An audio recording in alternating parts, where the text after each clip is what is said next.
Hard Reset claims to be an old-school shooter by Flying Wild Hog that tries to re-revolutionize the FPS genre. Too long have shooters been grey, dusty, realistic wargames with cover-based combat and regenerating health. Too long have they been linear, with paralyzingly derivative weapons, enemies, and set pieces. Bulletstorm claimed that it was going to lead this revolution, but it turned out to be a hollow electronic arse marketing ploy, as it was released to gaming outlets castrated of the jump function, chock full of repeated humanoid enemies, linear progression, regenerating health, quick-time events, and a 2-weapon carry limit. Duke Nukem Forever promised to boot the genre back into line, but fell short of expelling the weapon carry limit and regenerating health bars. And now Hard Reset is having a go and trying to call forth old-school shooters once again. And how does it fare? For starters, sprinting feels fast thanks to massive field of view distortion, but you can't sprint for very long and it isn't actually that fast. There's no regenerating health, so exploration and secret areas now have a point. Admirably, the game cunningly works its way around the weapon carry limit, keeping gamers from around the globe from exploding into fits of disbelief at a virtual avatar's ability to carry more than 2 virtual weapons at once. Oh no! By merging 5 weapon modes into each of your 2 weapons. Instead of selecting a different weapon, you select a different mode within the weapon. The weapons still boil down to the weapons seen throughout game weapons ad nauseam. This is a ridiculous sci-fi shooter set 450 years into the future about gunning down rebellious robots in a Blade Runner-style dystopian metropolis, by the way. There was every opportunity here to go silly with the weapons. Why stop at a railgun? I'd like a quad-barreled, dual-wielded railgun, please. Weapons that shatter through ranks of enemies and make catastrophic sounds like dropping furniture down flights of stairs. I want to be a weapons platform unloading ammunition into hordes of foes. These weapons are perfectly appropriate for wargames based around current times, but couldn't Wild Hog have flown with a more adventurous arsenal?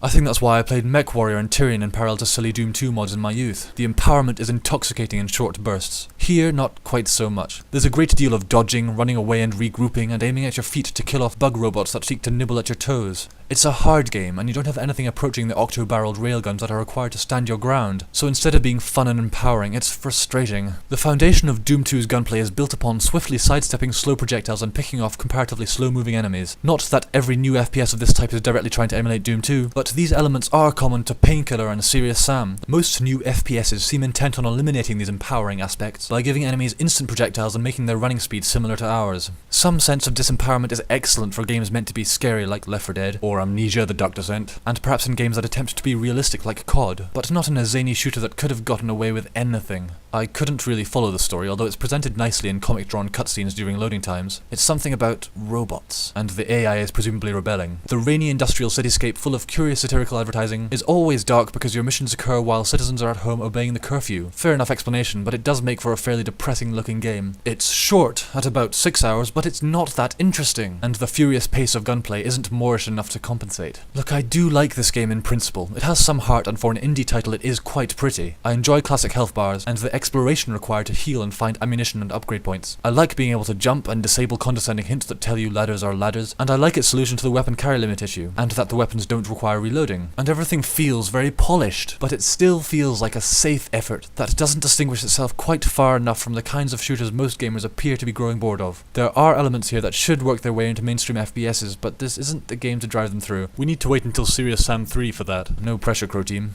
I award Hard Reset, I don't know. It can go and say Real Steel, how about that?